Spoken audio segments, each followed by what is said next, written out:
I'm Keith, and this is my dad, Kerwin. Our guest today is David Espinoza, visual effects artist at Industrial Light and Magic. His credits include Avengers Endgame, Rogue One, A Star Wars Story, The Mandalorian, Wandavision, The Eternals, and most recently, Black Panther, Wakanda Forever. Prior to ILM, Mr. David worked at several visual effects houses on feature films, as well as having some experience in video game development from his time as a character and then full environment artist at Obsidian Entertainment, like the Minecraft block. His interest in comic books began when he was 14 working at a comic book store. He grew up surrounded by comic books, video games, and movies and turned those interests into a career. David enjoys working on his own film, game, and story projects in his spare time, as well as conversing with other nerds like us. Mr. David, welcome to Palisade Galaxy. Hey guys, hey Keith, hey Kerwin, thanks for having me. Wow, when you read it off like that, it sounds so much more grander than I'm like, wow, that's me. Oh, little old me. Okay. Um, no, thank you. I really appreciate that. Thanks for having me. No, absolutely. We are so excited to hear about your journey. So we want to start from the beginning. You caught my attention when you said that you worked at a comic book shop when you were a teenager. What were some of your favorite comics, and did you follow any writers or artists that you enjoyed reading? Oh my gosh, yeah. I think probably to pull it back a little further, I think the so after school when I was in junior high, there was a really big comic book store here in Southern California where I used to when I was younger. And I would just go there every day after school quickly and I would buy actually Star Wars cards or I would just sit there and read books. The people that worked there were very, very cool with me. So they're just like, and then one day I just kept showing up so much, and the manager's like, "Why don't you go to your school and see if you can get a work permit, and we'll have you sweep the floors or clean the cabinets." And I'm like, "Okay." So I talked to my parents. My parents were like, "As long as your grades stay good, you can keep the job." So I did it, and yeah, I literally worked there from when I was 14 all the way through I was 21 in college. So good 7 years, and I can't think of a better environment for a creative young person to grow up in because it's just you're surrounded by so many comics and images and artworks and stories and movies and toys and figures, and it's just like it's perfect. It was an awesome little nurturing bed to kind of grow that creativity. Comic books I gravitated to were so this is interesting. When I was younger, I was really into the X-Men, but it wasn't like it was today where we have trade paperbacks. I always tried to get into the X-Men stories, but it would be like I'd buy, I didn't know any better. I would just buy an issue and be like, Uncanny X-Men issue 134, Executioner Saga, part five of something, and I would have no clue what I'm reading. And that I think that's what was the tough part was for me growing up. The easier comics for me to really kind of gravitate into were more like the Star Wars books. Oh, I love the Dark Horse Star Wars comics. I could talk about those all day. Um, a lot of when it came to Marvel, I think what really started getting me was when they started to go into the Ultimate series. Because for me, that was like, oh, I kind of know the stories, but here's a fresh reboot and a new introduction. And it's really cool because that's kind of the vehicle that got me into the older stories and also talking with a lot of my friends and the customers at the time. They would tell me everything. So it's yeah, I feel like I could just talk about comics and movies and stuff all day. Yeah, no, we don't have a problem with that. Now, is that shop still around? So the big store here, it was actually a comic book store franchise called Mile High Comics. And at the time during the late 90s, early 2000s, they were the biggest comic book just I think store or franchise in the US. They have their big store is still around in Colorado, but the store I worked at was like the Anaheim store that was near Disneyland, and you would get all kinds of tourists from all over the world, which is great because now you're meeting other nerds just like you from all over the world, and they're all there for one reason. You're all there for the comics and the stories, and it was just super fun. But I unfortunately that location isn't around anymore. Mm, that's a shame. No. What were the films that inspired you to become a visual effects artist? Ooh. Oh, I like that question. That's a great question.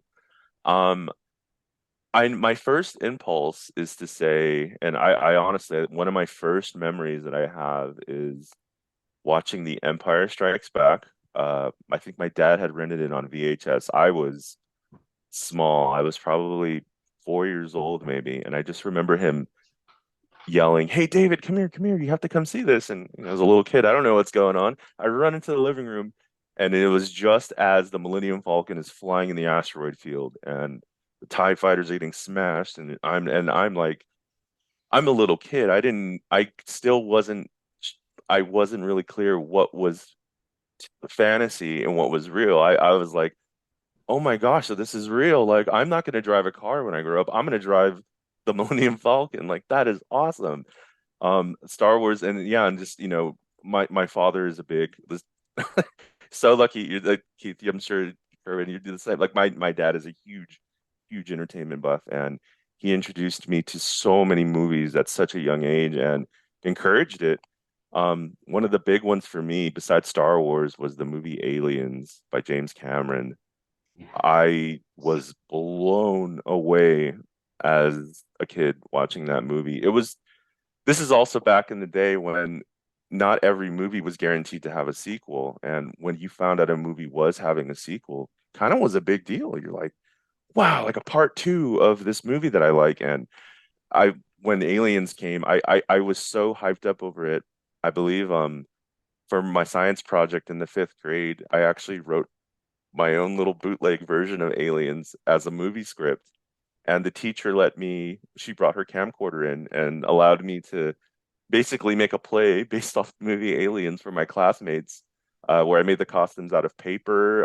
I made an alien egg out of styrofoam, and she filmed it. And it was kind of these little things growing up that really um, kind of inspired. But I would definitely say like it's all the classic sci-fi movies, classic fantasy movies, um, but definitely Star Wars. That's it's hard to deny that. Mhm. Yeah. If I can ask a question, Sure. were you aware of who, we're going to talk more about ILM later, but were you aware of Yes. who they were when you were watching these films? Like what was your earliest memory of knowing that the film that you were watching, the visual effects were done by Industrial Light and Magic?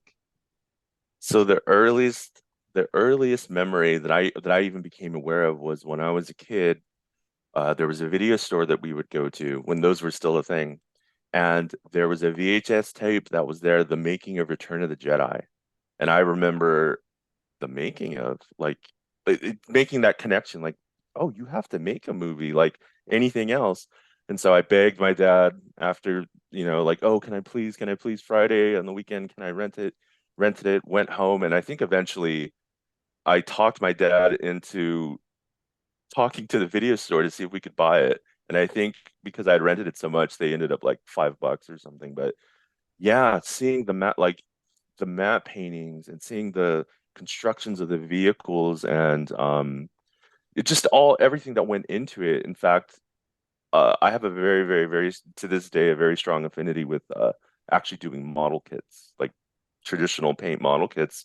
And a lot of that started just from watching the masters at work and seeing them and just the worlds and stuff that they were able to create. And, I think making that connection, like, I could do that too, like eventually. I mean, it's very far away, but it's like I was starting to connect the dots a little bit.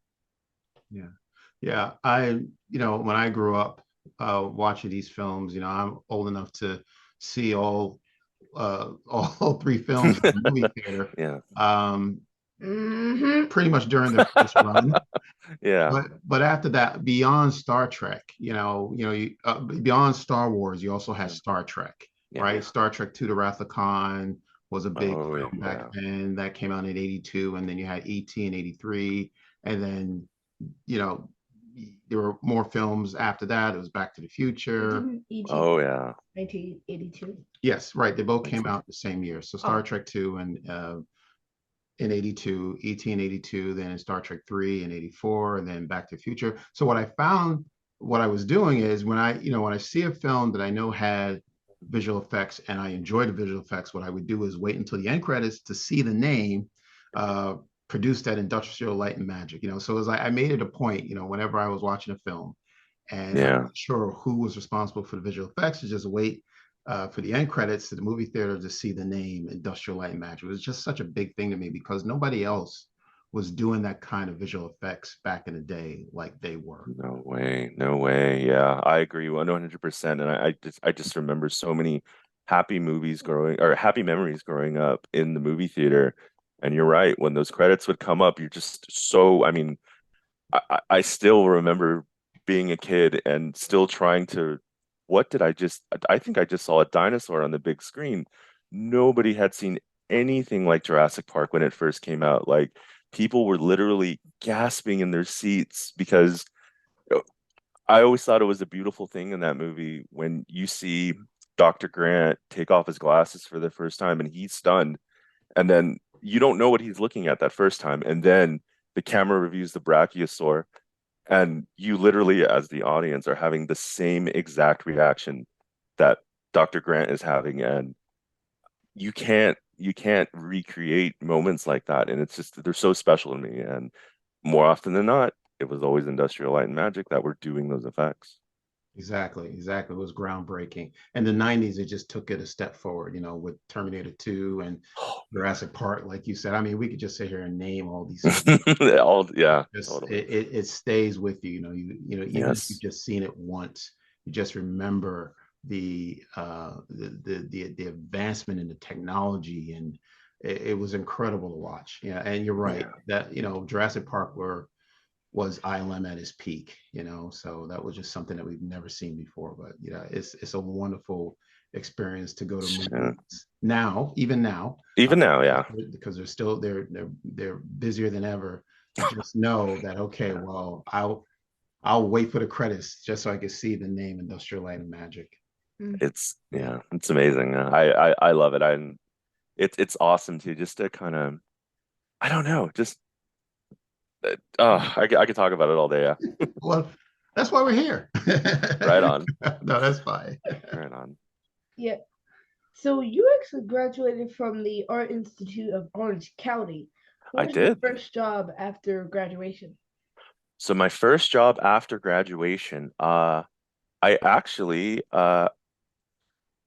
so it's another kind of interesting story. I actually already was lucky enough to have a job already lined up while before I graduated. While I was still working in school, it was a 3-year program, full 3D, full art, full everything. It was really intense. And they did have a program where they would help the seniors to try to find internships to, try to get into studios.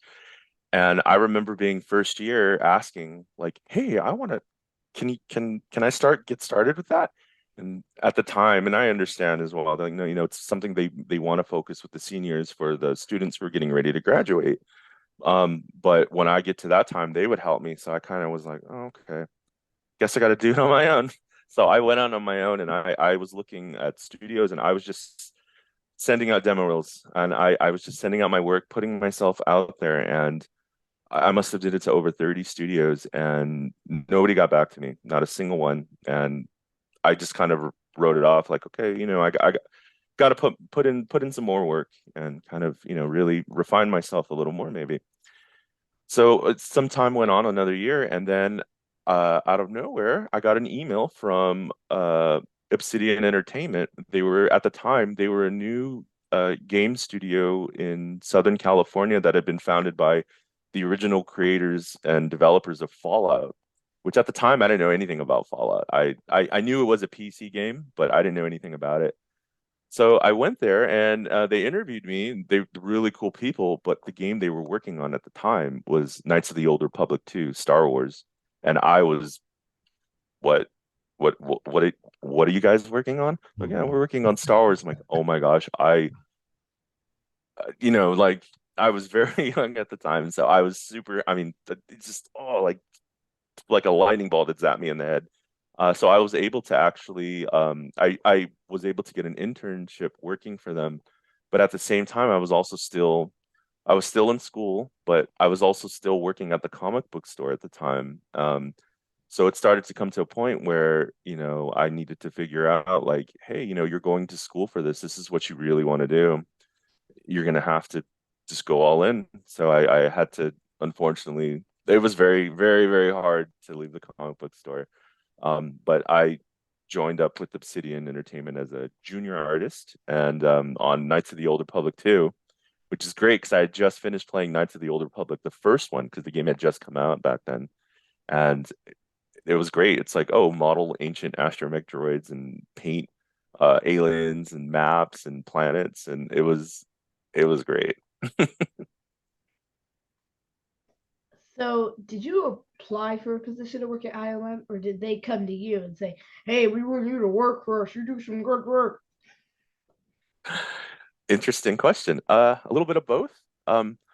I so at the time, the thing with ILM, maybe I have to kind of so when I was working at the comic book store, at least for me, I had learned that there's two types of people that like to go in there mainly, and specifically you kind of have like your first type, which is like your casual fan, go in there. They kind of have their selects they read. It could be anything sci-fi.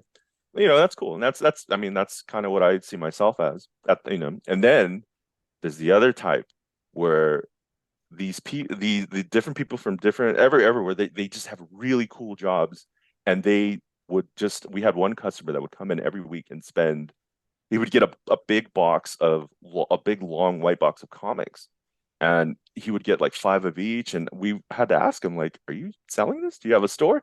He's like, no, I really love comic books. And I started to meet more people like that, and it turned out these people usually had really cool jobs, Hmm. and so they would go, and they were the type that they wanted this stuff growing up as kids, but maybe it just wasn't accessible to them. But now that they have their awesome, amazing job, they're like, I'm gonna go back and buy that stuff. And it's those people I ended up talking to the most because it was just like these fascinating jobs. And sure enough, some of them actually worked at ILM at the time, but I never connected like I'll never work there. Like there's no how would I ever do art for a living? No one would ever pay me to be an artist. And I'm being genuine. Like I really I couldn't think it was so far removed because I didn't know anybody who did that for a living. My parents certainly didn't, and none of my friends or friends' families had done it. It was all, nothing art related. And up until that point, I didn't really think it was a career path. I actually, yeah, I had never considered it, but I did have these customers who eventually would come in, and they became friends and even mentors to me, and they would tell me, "Hey, learn this program, do this, read this," kind of, build me up a little bit. And then yeah, eventually it was just like, I still had never thought that that was a thing, but throughout the time of working at studios, you get connections, you make friends with people, and the number one rule I like to tell people is just be a good person, be a good team member, be, just people will always want to work with you if like, you have that a great attitude towards any problems or situations that come creatively. It's like you just always got to be a team player. And I guess at the time, I had no idea, but there was another Lucasfilm location that was in the country of Singapore. So they had opened there's the Lucasfilm San Francisco headquarters. There was and then after that they had opened the Singapore studio to do the Clone Wars animation. So that was the main purpose of opening that studio. I think Lucas Arts was also there as well. They worked on a little bit of the Force Unleashed, I want to say. Well, at the time they wanted to build up more of the apartment, so I had actually just gotten an email. They were already talking to a friend of mine, a good friend of mine, about a supervisor position, but it turned out they were also looking for someone to come train up a team of a generalist environment team at the time, and it was very early on. So they just emailed if I had any interest, and I was shocked. I'm like, I'm reading an email from Lucasfilm asking if I would consider working for them, and I'm just like, I don't believe this is happening. This is crazy. And this was right around the time. I also have to emphasize this is right around the time when George Lucas had sold to Disney. And so I had never, and then suddenly they're coming out swinging. We're making new Star Wars movies. We're making, and suddenly that dream came right back on the table. Like I never, sorry, I'm jumping all over the. If I'm jumping around, you guys just stop me. It's just it's so many memories with this stuff. But I remember watching episode 3 in the theater, and as the credits were rolling up, I remember like almost wanting to cry because I was realizing this is the last time I'm ever going to see a Star Wars movie opening night, and it was a very emotional kind of thing, and I just kind of wrote it off. And then when Disney, then that dream was just like right there. So I was like, I will do anything, whatever I need to do to even get a remote little chance to be a part of Star Wars. I'll do it. And that opportunity came up, uh, but it was in the country of Singapore. I had never been to Singapore. I'm ashamed to say I barely knew where it was on the map at the time. I know I'm very familiar with it now, but I went over and I started to work for Lucasfilm in Singapore, and I was actually living and working overseas for 8 years for Lucasfilm. So I was before, yeah, I actually just recently moved back last year, and now I'm in the San Francisco office, the studio. But yeah, they emailed me, and I basically eventually I went in initially as a trainer, and then there was I wanted to work on these shows. I'm like, whatever I got to do, I'll do it. And so I eventually transitioned into artist over there, and now I'm here in San Francisco. Mhm. So what was the moment when you thought you really arrived? Was it when you received that email from ILM, Lucasfilm? It's funny is it's this might sound weird, but I still don't feel like I've arrived. I feel like there's so much work to still do, but I think if I had to pinpoint, I think it's when all the interviews were done. I want to say they had me on 8 interviews. It was like, and the thing is, I was interviewing for the Singapore studio, so I had to talk with their time zone. So there was always like their 9 o'clock Thursday was my 6 p.m. Wednesday. It was a very weird jump, and it would be like one interview. There's one person, then there was three-person people, then there was five people, and I think after the eighth interview, they sent me an email, and it was official letterhead, Lucasfilm, and said we'd like to offer you the position of. And I think I went into my room and I locked myself in there for 4 hours, and I just was like numb in shock, like what am I? Oh my gosh, like it's all so. Yeah, it was pretty cool. And so you worked in Singapore and you've also worked in San Francisco. Is there any Yeah. difference between how the animation and visual effects are done between the two territories? You know what? Surprisingly, I there's I mean every country has their different specifics that you have to follow, but I think because Industrial Light and Magic it has its pipeline is it's set up in a way where it's almost global, where we all kind of doesn't matter what location where you're working, we all kind of have the same pipeline and structure and are all constantly working with each other. So it's pretty similar. So if you had to work with, let's say, a team in London, odds are they would probably be working on with similar pipelines and workflows that someone in Vancouver, Canada, may be working with, or Sydney, Australia, or San Francisco. But it's pretty. It's been worked out over the years to the point where they're constantly adding to it, but it's pretty straightforward to just jump in, more or less. Well, it's a great time for you, I'm sure, to be at ILM because you're going to be busy for so many years ahead. They are Working busy. They are busy. with films and with Star Wars and Marvel and Disney Plus.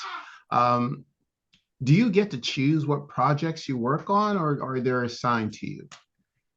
A little bit of both. I do have to say they're very amazing in the sense of when they do ask, hey, if you have a preference, they will listen.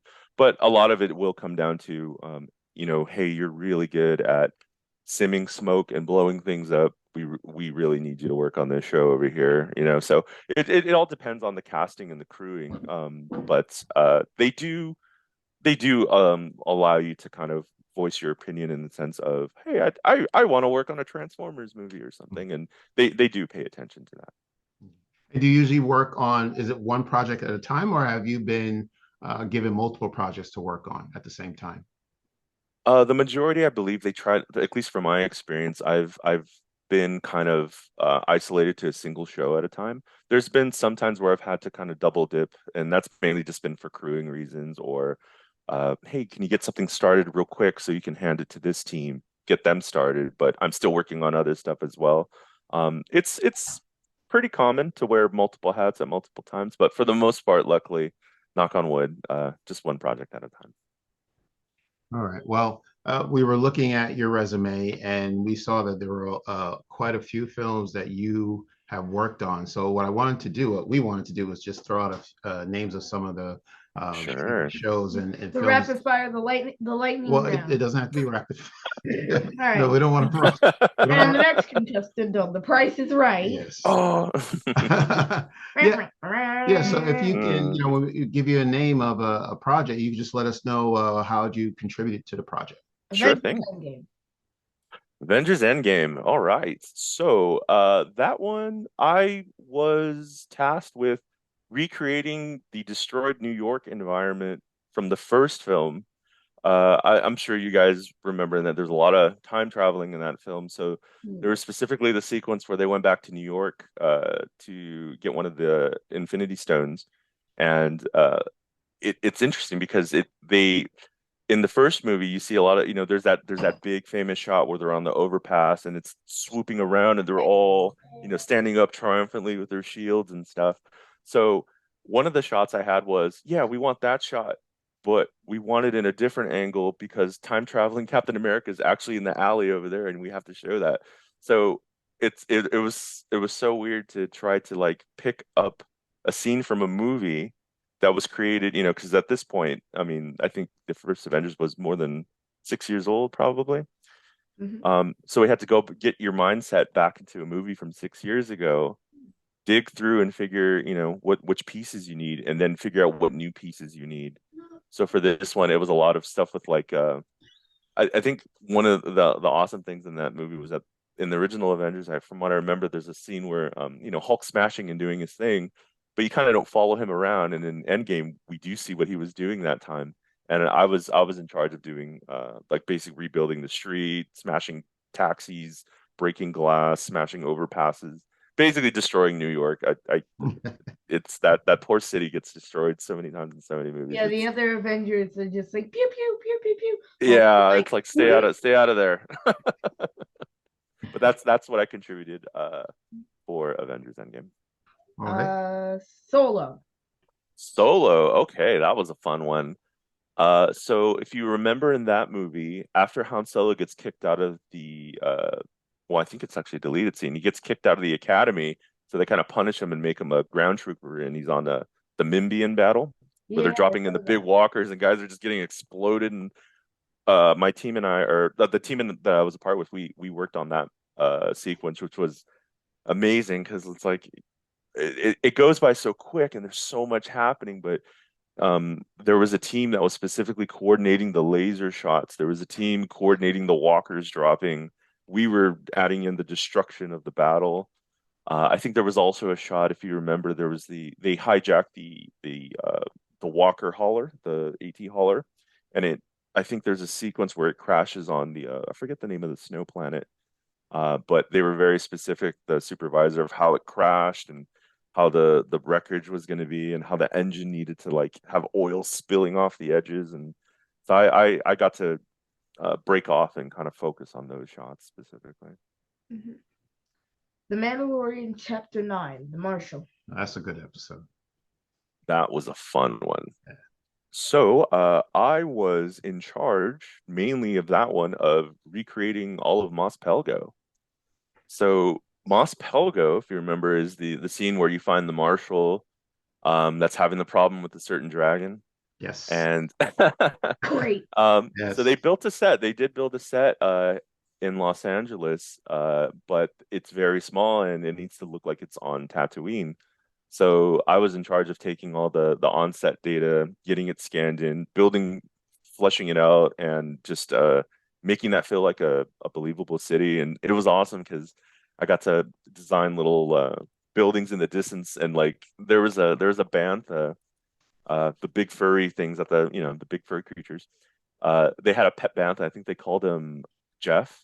Jeff was the name of our supervisor at the time, and he had a little bit of red hair, and they put a bantha with a little bit of red hair, and it's the bantha that gets eaten by the garbage dragon. But we got Oh, we got to make a little. I got to make a little house. I just thought it'd be fun. I'm like, you know Yeah. what? Let's make Jeff a little house before, he becomes a snack for this dragon. So it was just little fun things like that. It was really cool. you became a Um, dragon snack. yeah. Oh man, yeah. But that was fun. That was really fun. There was also a couple little one-off shots for I think it's in the 10th episode in the opening. He's walking into Mos Eisley, and it's at night, and they're just like, David, we need you to recreate the entrance to the Mos Eisley Cantina. I, yes, yes, I will totally do that. And so that was fun. Got to create the the the iconic opening. It's at night, so it's quick, but the junk that's right outside of the cantina. I got to do crowds, spaceships in the sky. I, little things like people cooking food in the stoves or whatever food they're cooking in Tatooine. Yeah, that was a fun one. That was a fun one. Mm-hmm. WandaVision episode 6, all new Halloween spooktacular. Spooktacular. All right. That was one of my favorite episodes. And not because I worked on it, but I that one was a very quick one. I think that one was it was a lot of the recreation of I think it's the town of Westfield. I don't remember where they had filmed at the time, but it was supposed to be a town, if you guys remember, a town that changes through the time periods. So Yes. you're actually seeing this town in like the 60s, the 70s, 80s, modern day. So the town had to reflect that, and I believe in that episode, um, I was replacing the mall, the big Westfield mall, and having to kind of add basically just set dress that courtyard city area. I think there was a very specific water tower they had during that time period, so we had to replace some of the cars. There was a whole building that didn't exist that they wanted to put in there, so it was more of like the traditional put things in there that didn't exist before set dressing. And now, the spoiler alert, we're going to Oh boy. give you some spoilers for Black Panther Wakanda Forever. Yeah. So if you haven't seen it yet, you can just like fast forward. Right. Yeah. Don't click off, just yes, fast forward. Yeah. Of course, at the recording, the movie's already out, so spoilers Do are not where we are leave open us. spoilers. But before we ask that question about Black Panther, David, the tools that you use to create your visual effects, is it all done on computer? No, I would say nowadays, yes. Nowadays, yes. Sometimes, on some projects, uh, it's very hit or miss, and it depends on the filmmakers. Some filmmakers really love CG. Some filmmakers like to have the whole thing there, and maybe you're just adding a little knob of CG or something. So it really just depends on the project, but for the most part, it is all done on the computer, and I think a lot of that is just because of it's just so the tools are just so they're starting to refine to a point where it's just, what you need to do, you can do it quickly, as opposed to having to traditionally build, scan, wait for the weather to show up and whatnot. The lighting conditions and everything, but all 3D. They are doing a lot more traditional stuff now, especially with shows like The Mandalorian and other shows that use a lot of the volume that they're using to film Mando. They will build a lot of these awesome practical sets and like ships and structures, and there's still an element of practical, and it's nice to see filmmakers seeing that and kind of going back to the roots of that. But yeah, all CG though. It's all on the computer. Right. Okay. All right. So getting back to Black Panther: Wakanda Forever. Now I don't know, but I'm going to ask this question. But when you signed on to the project, do you have the creative team, Ryan Coogler and his producers, have a meeting with the visual effects team and give you their expectations, or what they're looking for in the film? Does it work that way? Do you hear from the producers of the film to tell you what they're looking for, what their expectations are?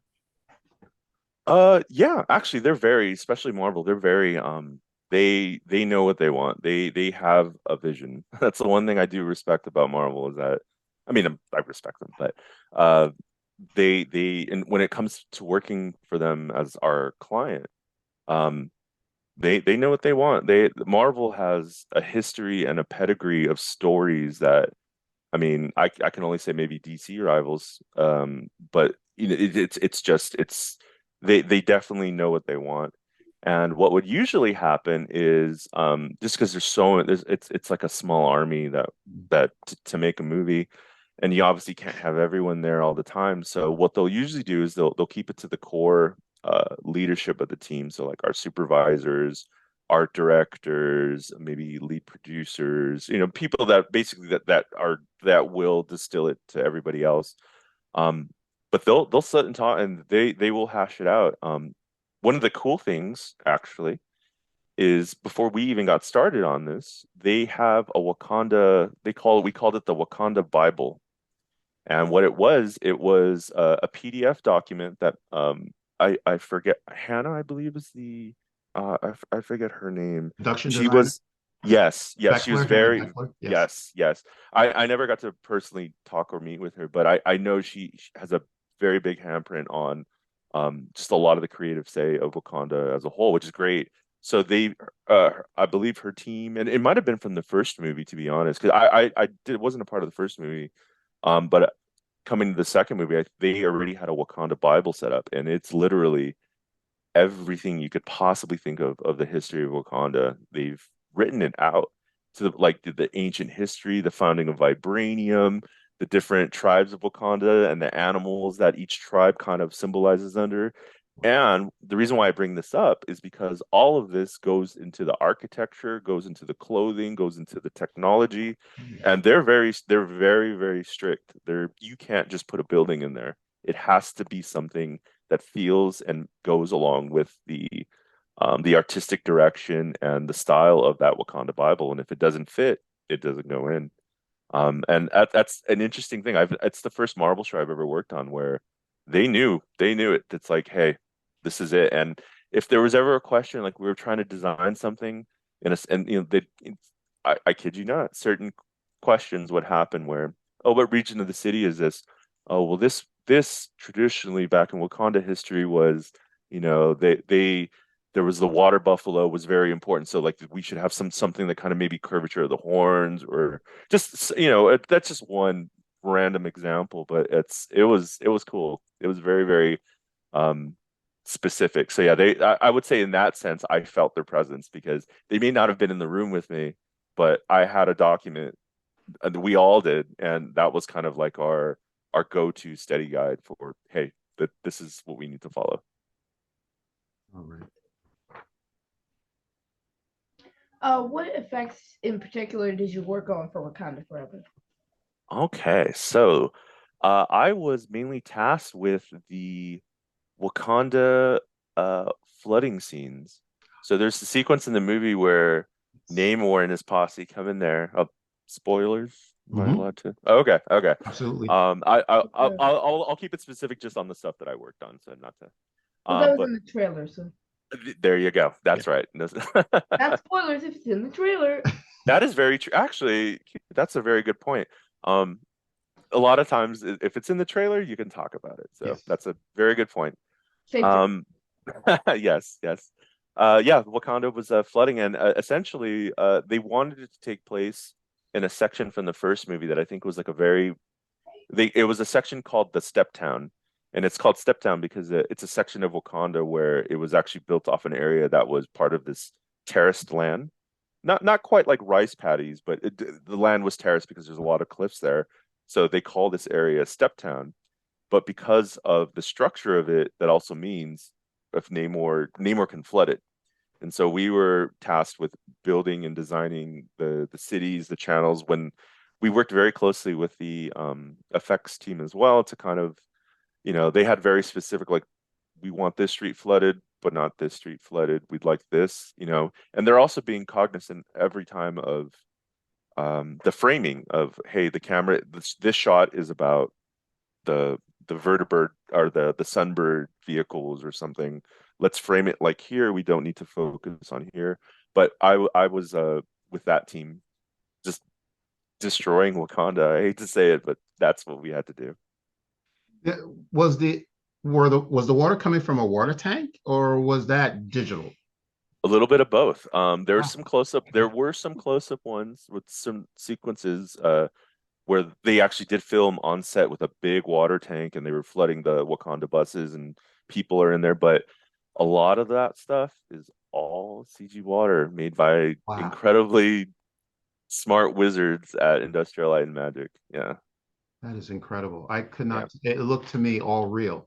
Hmm. Wow. Yes. Yes. And they are very specific about it too. They're I'm in those meetings as well when we're showing the reviews to our supervisor, and they're constantly going over reference of different types of water, like the opaqueness of the water, the specularity of the water, how it rolls. And when you see all of them, all of that work go into the final shot, and it's like I'm watching real water. Like this is pretty amazing.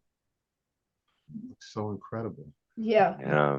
because software is everything, especially when you're making such good videos and stuff, or in this case, movies. Because let me tell you a quick story. All So right. back in 2021, when our channel was first started in July, we had a really important interview with Mark Daniel, an executive Oh, at Disney. So I had to edit the entire thing in iMovie. But because iMovie took the video, and since there were a lot of graphics in it, made it like 10 times bigger as a file than it should be, and it took up gigabytes of space. We kept repeatedly trying to upload it out of iMovie, and it kept telling us, you don't have enough space, you don't have enough space, yeah. you can say the magic word. Uh-uh. Jurassic Park reference. Yes, very good, Keith. And then finally, Yeah. we Yeah. managed to get it out. And one of my friends at school told me about using CapCut. And Oh, here we are. CapCut is so much better. Right. that is so cool. I first of all, I just have to say, Keith, that is awesome. I wish when I was your age, the tech was where it was at right now, because I didn't have access to even recording my own footage until maybe when I was in college, when like can't but by the I man, I love it. I love it. I love hearing young people talk about like just yeah, that's awesome, Keith. That's awesome. Thank you. Uh, Did you have something else? No. Okay. Just want to, we're going to be wrapping it up very shortly, but there is, No worries.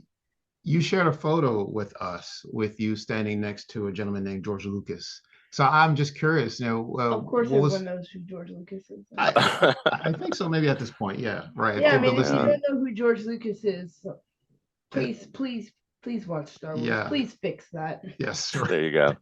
So can you tell us about that photo, how it came to be, where you were, and how did you meet Mr. Lucas? Wow. That is a very, very, very special photo for me. So I was like I mentioned, I had originally joined Lucasfilm but was working in the Singapore studio, which at the time they were getting ready to transfer to a new building called the Sandcrawler, which literally looked like a glass sandcrawler. I was I'm like, does that make me a Jawa when I go to work? But anyways, but so to commemorate it, the country of Singapore actually had their prime minister and their leaders of their. So just to kind of wrap it a little bit, Singapore is still very invested in trying to like bring creative studios and those types of um, projects and stuff to the country just to get more exposure, and also with the region, there's a lot of creativity, a lot of awesome, amazing stories coming out of that region. So Lucasfilm wanted to tap into that. So they opened the new building, and to commemorate that, Kathleen Kennedy and George Lucas, along with high government officials of the government of Singapore, came over to the Sandcrawler with, I may add, a full contingent of the 501st Stormtroopers, which was amazing. Yeah, they came over, and I got to do a little presentation with them just to kind of tell us what our department does. But then there was a little lunch, a little small lunch with him afterwards, and I was nervous. I couldn't I don't get how do I say this? It's like I don't get starstruck in the sense of I'm used to working in studios and like a director comes by or you might even see an actor and you got to be cool, you got to be professional, and that's kind of the way I like to run it.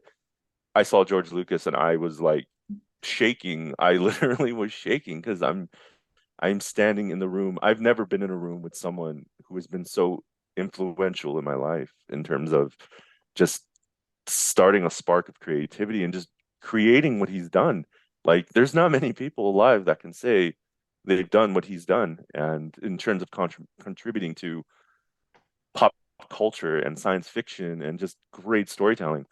So I'm nervous, I'm shaking, and my friend is talking with him, and I finally kind of get the guts to go up and just even say hi. And so I introduce, hi, Mr. Lucas, my name's David. I was with, we were doing the president, and he very super humble, cool man. He's like, oh, hey, David. Yeah, I like that. That was good. Yeah. And then I just had to like, because his wife is very protective of him. George's wife is she does not like people going up to him, which is great. I can imagine. I can only imagine. George is very sweet, humble, soft spoken. His wife protects him. So I noticed that she was off in the corner talking casually. I'm talking with George. So I just, hey, George, would you mind if I get a picture real quick? George looked back. You want a picture? Okay. Like, just like that. I'm like, oh my gosh. So I'm going to stand behind him. Like, you see me in the picture, but I'm shaking so bad. I'm doing a drum roll on his back, and I know he feels it. So I take my hand back. As soon as they snapped the camera, his wife went straight over to Beeline. I'm like, cool, thank you, Mr. Lucas, and I just went away. And I went upstairs to we were on the where our artist studio was at, and I just went on the floor and I just fainted. Like, I just did that. Oh my gosh. And everyone's like, what's wrong, David? I'm like, and I kid you not, I've never had this happen before or since. There's that cliche of like, oh, it was like a you can see people's mouths moving, but you can't hear what they're saying. Yeah. I had that happen. I'm it's like everything was in slow motion. People were talking to me, but I couldn't hear anything. I was just like, I just met George Lucas. Like, oh, that was so, and he was so cool. He was just so cool. I Yeah. got to meet him a second time. And I was way cooler that time, but the first time was yeah, to this day, it's yeah, that photo holds a special memory for me. Of course, I don't know the numbers, but you are an elite group of persons who can say, can show prove that you took a picture with George Lucas, and I think that's incredible. Let's hope we get to be one of those people. Yeah, I don't. Yeah, I was about to say. I mean, it would be an honor to be. It would be an honor to meet Mr. George Lucas. For it to happen. Yeah. Yes, for it to happen to By the us. way, Dad, if we ever do that, you're gonna Don't count it out though. I mean, he's bucket a of cold water to me to faint. Okay. Well, he's like a carpet too, because I'm just gonna like hit the ground. okay. I hear stories. I mean, well, when he sold to Disney, he went to take a step back and with his own personal life. So I got to meet him right on the cusp of before that happened. But yeah, I've it still blows my mind to have someone who's on and just be so humble, Yeah. so humble. It just takes me back. Like, I need to be like that. Humble, to stay humble. That is truly an incredible story, and your work is incredible. I appreciate that. This is Thank you. such an honor to just have some time to speak with you. But I don't know if you're able to tell us if there's any projects that you're currently working on, or anything personal or professional. Is there anything that you can tell us about what's up and coming? Let's see. I professionally at work, they haven't announced it yet, the project. It'll probably be sometime next year, so I can't really talk too much about that. But I'm always yeah, I would love to, but I definitely can't. But I always keep myself busy. I'm actually working on a couple of video games, my own personal video games at the moment, using Unreal. I do film projects, finishing up a couple of those right now. But honestly, I think writing a book, a science fiction book, actually. Ooh. It's all rough. It's all rough at the moment, but I got to stay creative. I have to stay creative. Sure. It's an interesting thing when your passions and your career are literally hand in hand. Like Mhm. one cannot live without the other, and it's been a lesson for me to kind of get the balance right with that and make sure that, one, it just doesn't take over. But it's so hard when I would just be home anyways, doing this anyways. So it's awesome. Wow. Is there a way where people can view your work? Uh, yeah, actually, I do have a website. It's a little out of date. It's very out of date, but it's digitalwonder.com, and I'll send you the link to it afterwards.